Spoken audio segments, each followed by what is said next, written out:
This is a lot more tricky one-handed than I thought it would be. There's the hole. You want that? Would you like that, little Kaiba?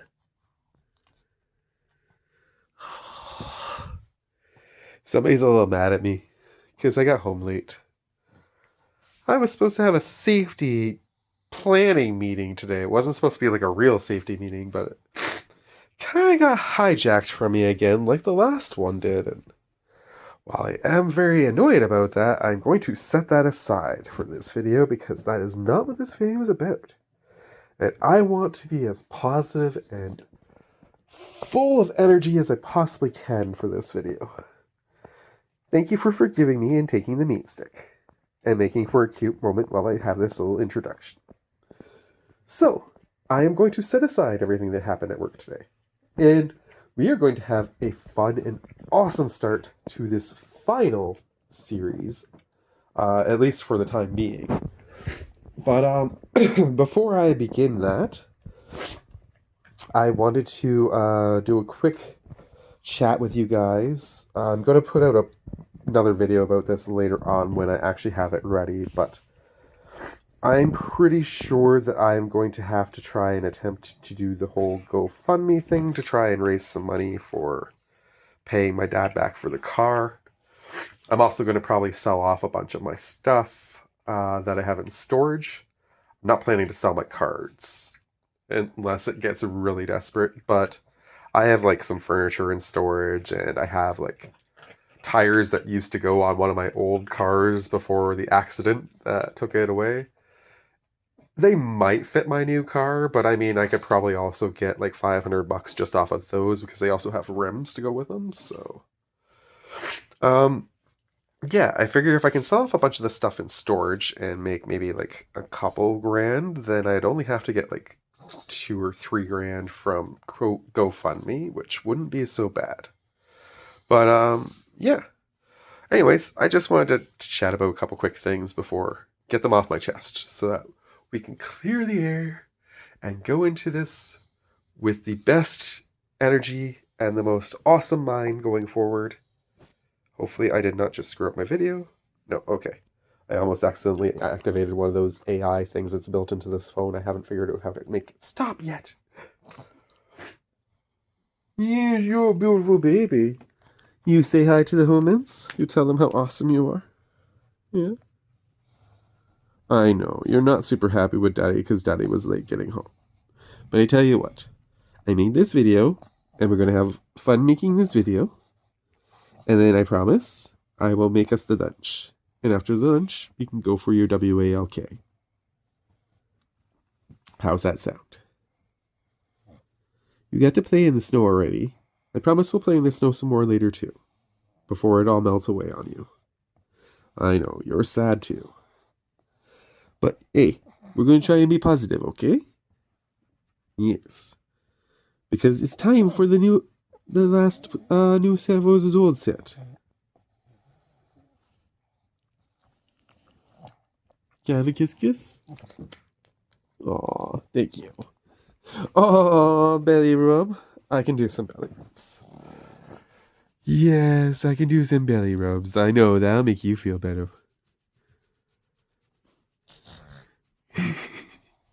Yes, it makes Daddy feel better too. I know.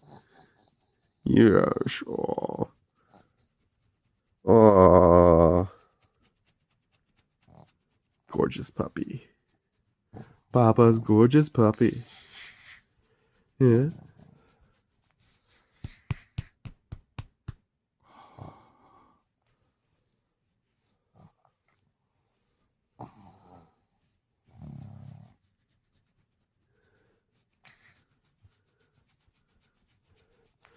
Somebody has a sweet potato video that hopefully came out today for you guys, if I get a chance to edit it.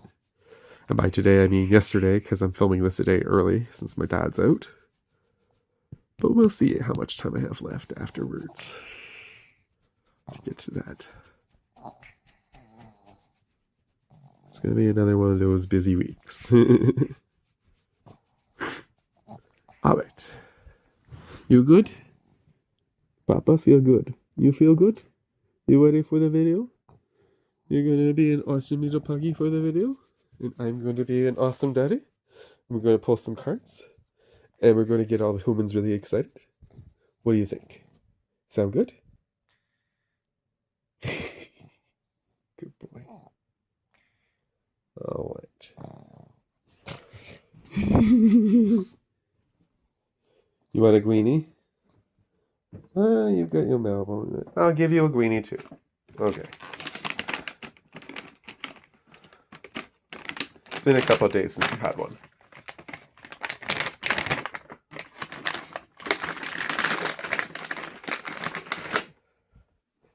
There. Okay. All right. You munch on that stuff. I'm going to set up for the video. Sound good? Okay.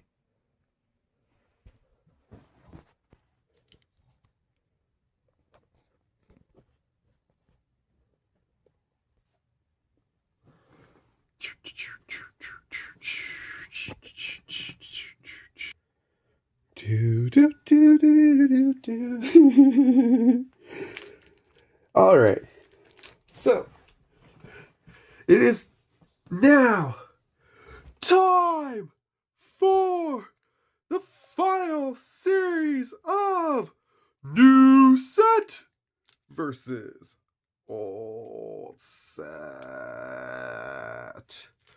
So, as I've mentioned, I am going to be able to keep Dollarama Draws of Destiny going on the channel, and I will, of course, be able to do a lot of deck building stuff on this channel.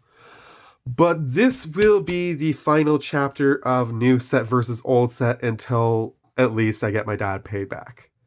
I just really can't afford to buy 7 packs of a new set plus 7 packs of a random old set to actually do this repeatedly on the channel. Oh, you coming over to say hi? Oh, I don't know if you can see him. He's so cute. Yes, you're very cute.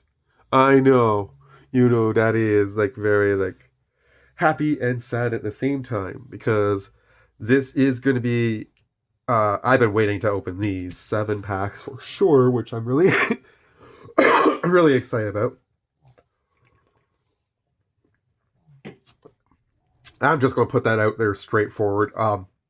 My bias is definitely towards Avatar. I want to see Avatar kick the living snot out of Zendikar Rising, but Snoop picked this set, so it's kind of going to be like this final chapter is going to be a Gernie versus Snoop set battle because Snoop really wants to see some cool lands and stuff come out of this one. If I remember correctly, he told me there's some cool duos in here, and can't remember whether you told me it was fetch lands or whether you told me it was like actual like I don't think they're shock lands, but they're still like lands that it can actually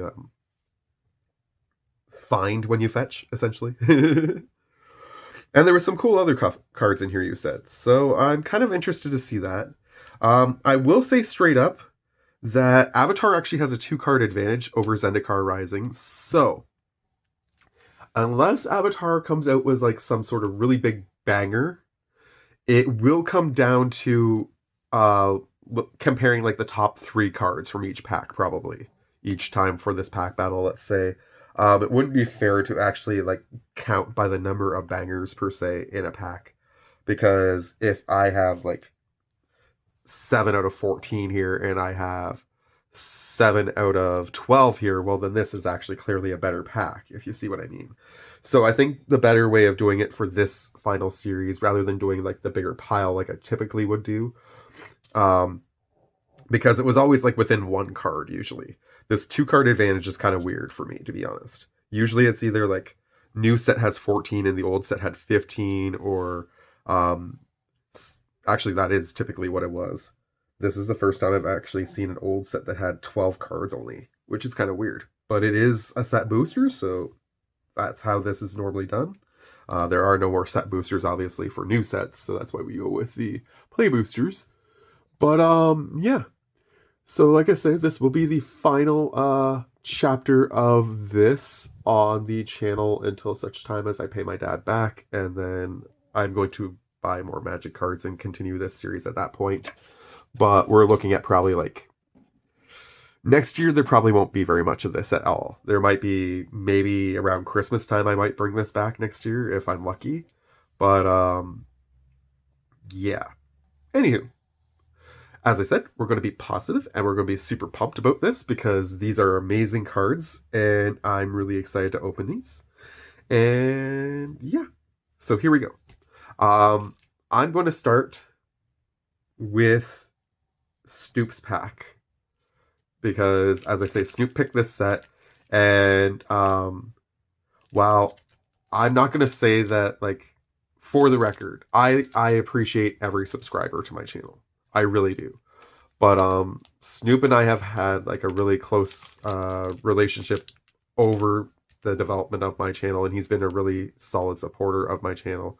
And like he's among like maybe 5 or 6 people that I would say are like really like their constant support and their opinion would really make a difference to me on the channel. Like if they said they wanted to see something, I would try and make that happen if I could, kind of thing.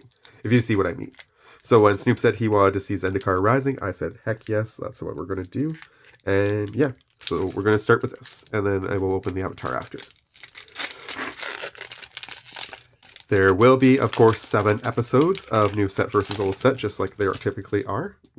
Sorry, buddy. Didn't mean to bop you on the bum.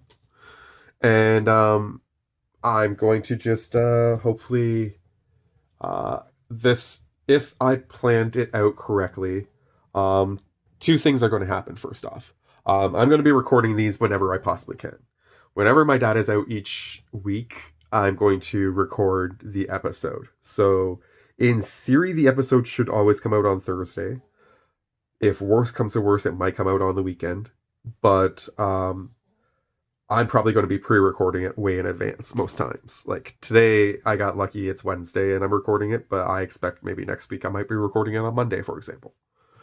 That's not going to affect you guys per se, but I'm going to know in advance, and then I'm going to have to keep silent for like 3 days about the victory or the defeat when I talk to Snoop, which is going to be really hard.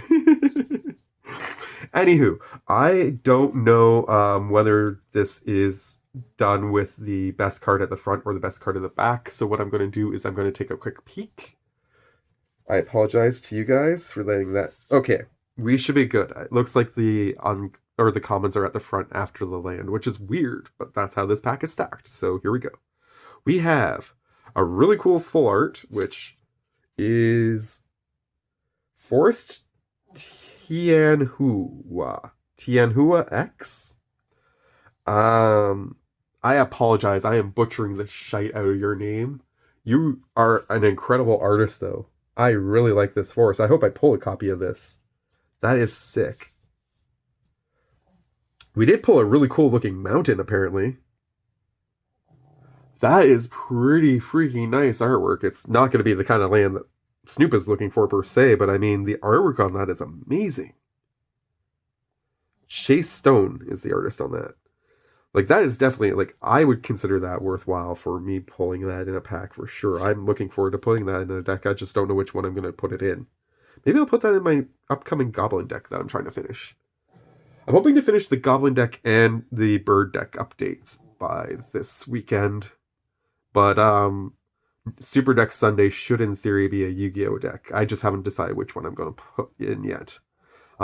If you have an interest in Yu-Gi-Oh!, feel free to let me know in the comments.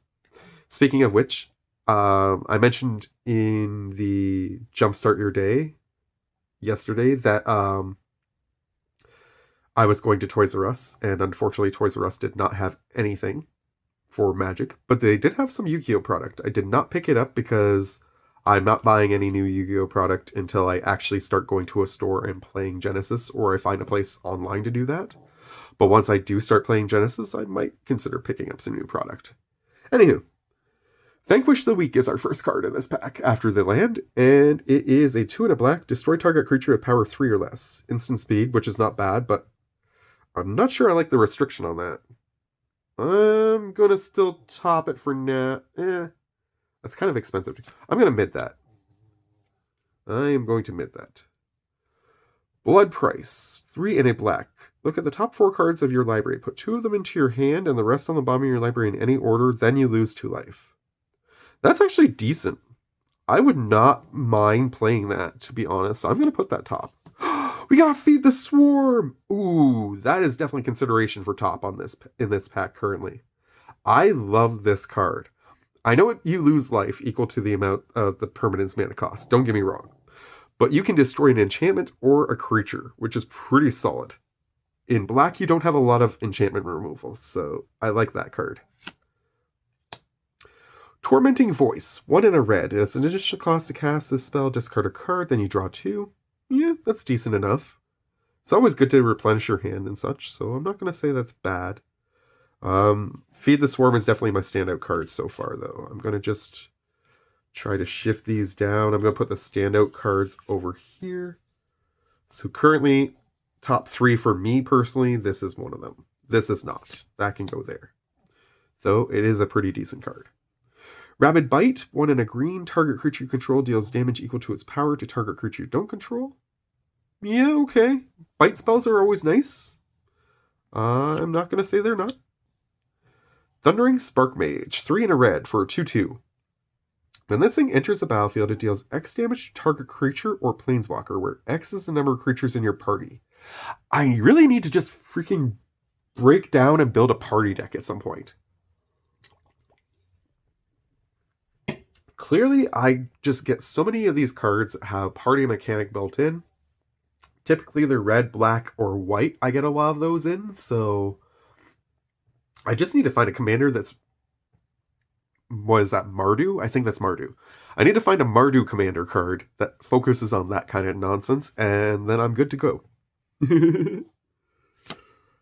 Ooh, that is pretty. Look at that one, Snoop. Brushfire Elemental. Green-red for a haste 1/1 elemental. Can't be blocked by creatures with power 2 or less. Whenever a land enters the battlefield under your control, this thing gets +2/+2 until end of turn. Nice. It's not going to fit in the landfall deck that I want to build, but I mean, that's really cool. That is definitely consideration for top, especially with the beautiful artwork there. Okay, that's weird. So we had 2 uncommons randomly in the middle of the commons. Okay, sure. We have a 2 and a black for a 2/3. When this thing dies, put a +1/+1 counter on target creature you control. Stat line's decent. It's okay. I'm going to call that a mid card. If it was a zombie, I might put it a little higher. I'm not going to lie. Seafloor Stalker, 2 and a blue, 2/3. Have to pay 4 and a blue to get its effect, which is that it gets +1/+0 until end of turn and can't be blocked.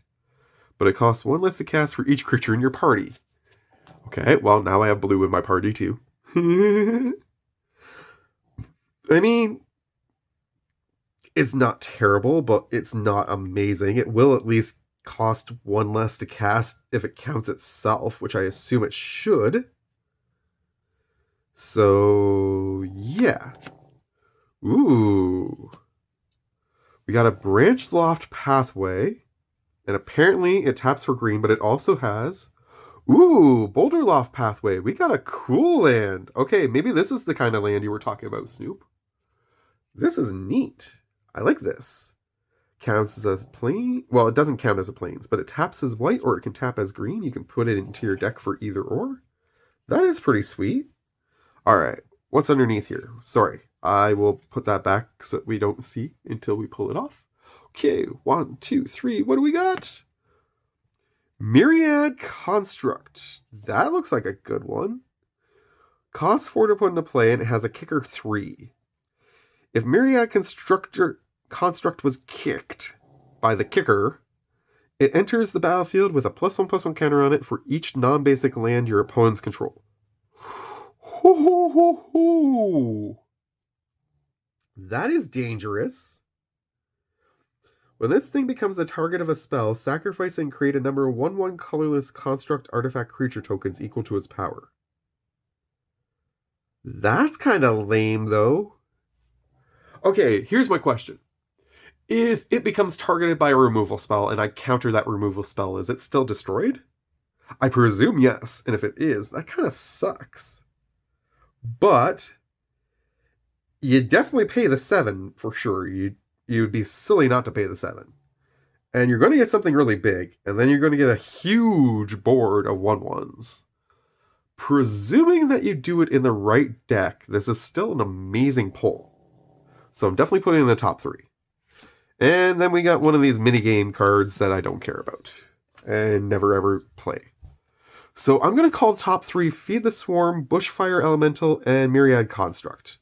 But I will throw in the land as an extra one because that is a pretty cool frickin' land. And it counts as a rare, which is cool. So we got 2 rares, a really cool uncommon in a beautiful art treatment, and Feed the Swarm's just an amazing card all around, in my opinion, for black. So yeah, top 4 pulls. Let's see what Avatar has. Kaiba has decided he's taking a beautiful little nap beside me. He is the bestest puggy. Yes, I talk about you. You're the bestest. You're the bestest. Oh. Good boy. Good boy. Yes, good boy. You have a little snooze. I finish the next pack and then we can go downstairs. I promise. Okay? I'm only filming this today. I don't have anything ready for Saturday. I'm not really sure whether we're going to do anything on Saturdays anymore, to be perfectly honest. I mean, originally my plan was, and I'm still considering this, and maybe you guys can give me your opinion before I open this pack. Let's consider this. Instead of doing Commander Core Creator Challenge, because I can't give away any packs, because I can't afford to give away any packs first off, and second off, I can't actually afford to pay the cost to mail them. So, yeah. What I have left is what I have left, and that's how it's going to be, unfortunately, because I want to make sure that we have content for you guys up until when I run out. But what I was considering doing, and I have been considering doing it for a while, is instead of doing Commander Core Creator Challenge, which is a month-long thing, I would do a weekly challenge. The issue with that is just trying to find the time to film around my dad's schedule, because I would need to film the first episode on a Sunday and the final episode on a Saturday. And the only way to make sure that I could do both of those things is to either film them in the car all the time, which is annoying. And I wouldn't be able to use my laptop to look at anybody else's decks. So that would be difficult too. The other option is to just do a deck build for you guys every week, and like I've been doing with Super Deck Sunday, I'll just continue doing Super Deck Sundays and show off those. I know some people have talked about whether I should do more gameplay content, and I am considering that. My brother has my GameCube, but I have considered getting that back, although I might sell that, to be perfectly honest, as some of the stuff that I sell to try and get my dad car money. But the other thing I'm considering doing is trying to do more getting online again and playing. And if I can find a play group online, or if we can get a play group going in our Discord server, I would love to be able to actually record stuff for the channel that way. But anywho, that is something for the future. For now, we have Avatar. I cannot tell you how much I love this IP. If I were to pick my favorite 3 IPs that are like animated IPs, we're not talking about anything like live action, but I mean, even to be perfectly honest, all 3 of my favorite IPs are actually, Pretender probably beats Yu-Gi-Oh! Okay, Pretender is 3rd, Yu-Gi-Oh! Is 4th. But 1st and 2nd are definitely without a shadow of a doubt for me. I love Death Note, which is my 2nd favorite IP. And my 1st favorite IP is most definitely Avatar. But the original. I'm okay with Korra. I've never actually seen the last chapter, so I can't tell you how well it ends. Maybe it ends a lot better than I think it does. But I own the first 3 chapters, and I have to say the way they ended the 3rd chapter just left me really not wanting to watch anymore of Korra. The original chapters, on the other hand, with Aang are amazing. I will have to do the pack trick for this. I almost forgot. So, token, land, hollow, best card. Then there should be 3, 4 of those, and we should be good. In theory. Yes, okay, that's an uncommon, so we should be good. We got the Otter Penguin to kick this off, which I do like the Otter Penguin. It's actually a pretty solid card. Whenever you draw your second card each turn, this thing gets +1/+2 and can't be blocked, so it becomes a 3/3 unblockable, which isn't bad. I'm not going to say that's bad at all. It is not going into top category yet per se, but it's up there. Pretending Poxbearers, we pulled this a few times. It's okay. I do like that you get an extra body when it dies, but I hate the fact that it has a 1 for a butt, because that means it's just really super easy to kill with a board wipe or any kind of like simple -1/-1 spell. Sold out. First time I pulled this one. 3 and a black, exile target creature. If it was dealt damage this turn, create a clue token. Haru's good deed went severely punished. That was a really good episode, actually. I really enjoyed that episode. Other than this guy, I don't like that guy at all. But, yeah. It's not a bad card. It's not a bad card. I'm going to put it up there. Even though it costs a little bit, it is instant speed, which is kind of nice. So you don't have to necessarily do it on your turn. And you don't have to be the one that dealt the damage to it either, which is pretty good too. So you could actually politic into getting some pretty good stuff out of that. Lost Days, 4 and a blue, instant lesson. The owner of target creature or enchantment puts it into their library second from the top or on the bottom. And then you create a clue. At every step, his friend was just out of reach. This was like one of the saddest things in the entire series, was watching Momo try to find Appa. Oh, why does my camera keep tilting? I'm just going to try and fix that and hopefully not lose the video.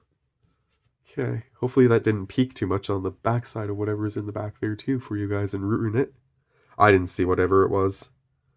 Anyways, I still like that card. It costs a lot, but we do need more lessons to be able to do... You know what would have been a good series actually for this? Would have been Strixhaven versus this, because Strixhaven had a lot of lessons in it too.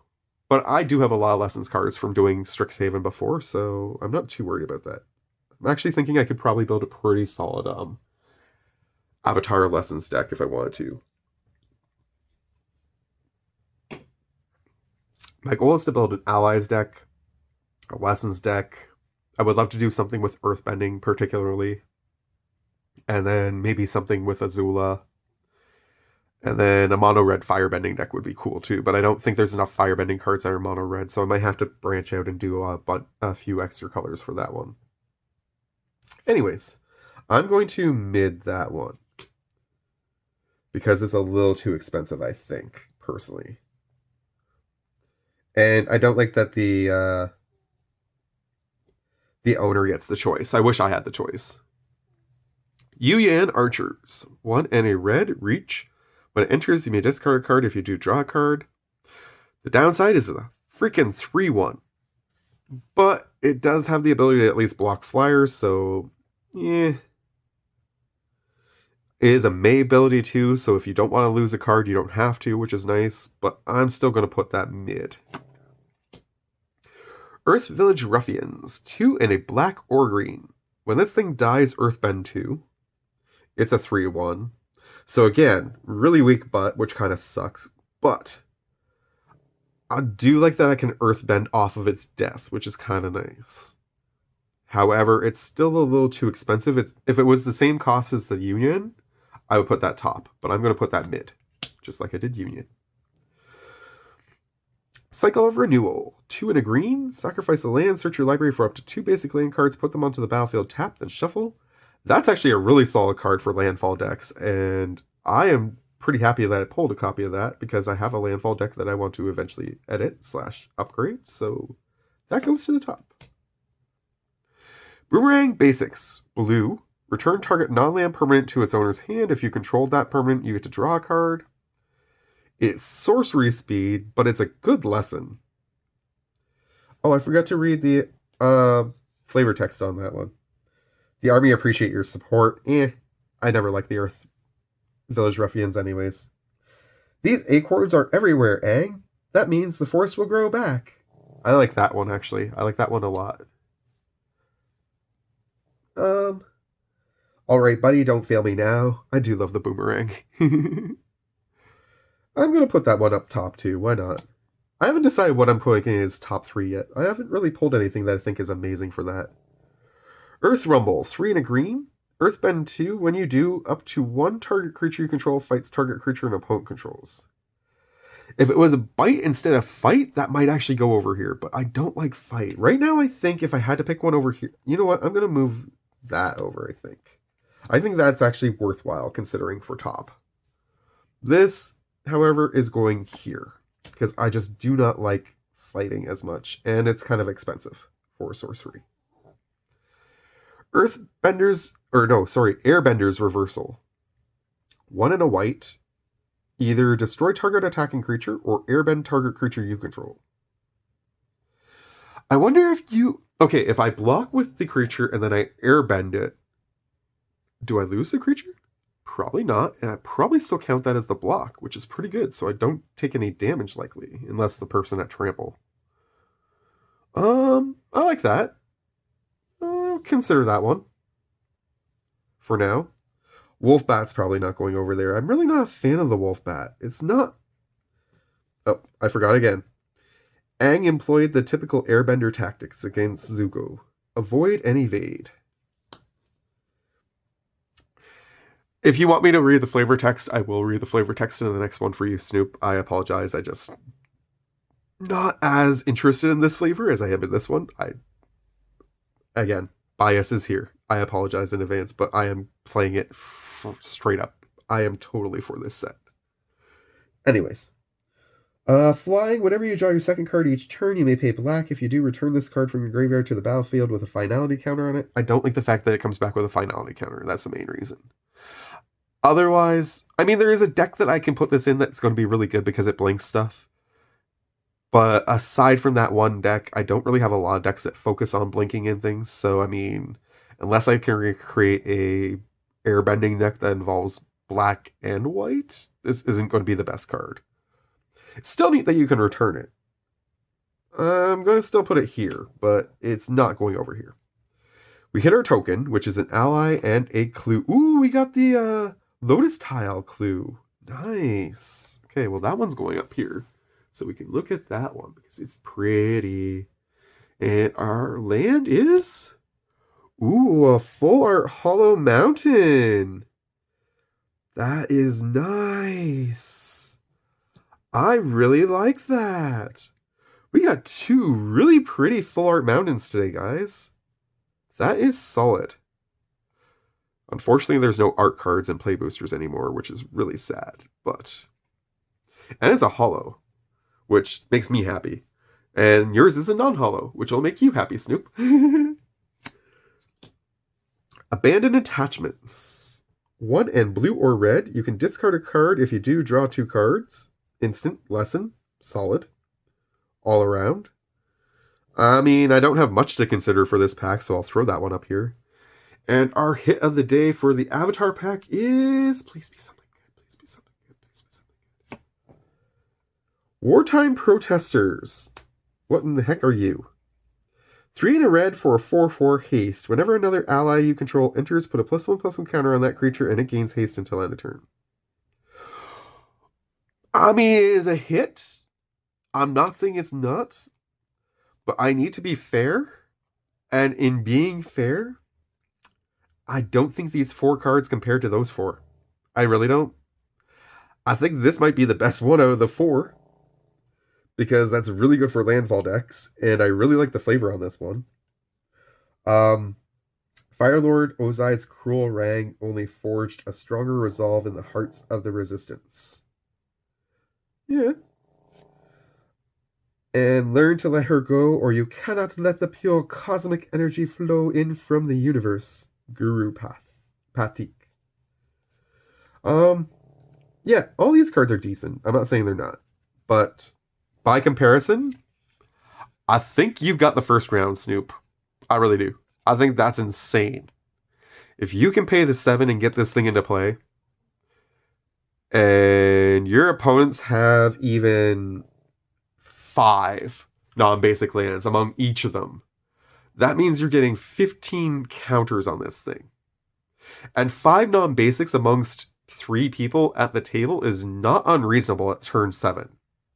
That is actually pretty... Well, you know what? That might be a little unreasonable, but it's not crazy. I bet, though, if you waited till turn 8 or 9, you probably would have that pretty clutch. So, I mean, you're looking at possibly getting, like... It's based on its power, right? Yeah, total power. So, I mean, you're looking at potentially getting, like, 19 1/1s. That is pretty messed up. That card is the most beautiful card we pulled today. I'm not gonna lie. Like, I like the Avatar cards a lot. And the Avatar land here is definitely in the running for the best card of the day, in my opinion, in terms of art. But I really like this. It's beautiful. And then, I mean, like I said, I'm a huge fan of Feed the Swarm, so anytime I get a copy of that, it just instantly wins over a pack for me. So I'm saying round 1 goes to Zendikar Rising, which means going into next week, Avatar needs to pull up its socks, or we're going to have a rough series. And Snoop is just going to maybe run away with this after all. In the meantime and between time, though, thank you guys for joining me for New Set versus Old Set. I hope you guys didn't mind the little bit of ranting at the beginning of the video. And I hope you guys had a really good time. I know I had a really good time pulling these cards. That was a lot of fun for me. And I'm really stoked about what happens next week now. Yeah. And Kaiba wants attention and love. And I made him a promise for lunch. Would you like to go have some lunch? Are you a hungry puggy? Is it lunchtime? Are you going to have some cheese at lunch? Are you going to maybe try and have some sweet potatoes with me today? What do you think? Yeah? Oh, good boy. Much love to you all from Kaiba and I to you. Take care. Have a great rest of your Thursday. And I look forward to chatting with you guys probably Sunday, unless I decide to put something out Friday or Saturday. Okay. Anyways,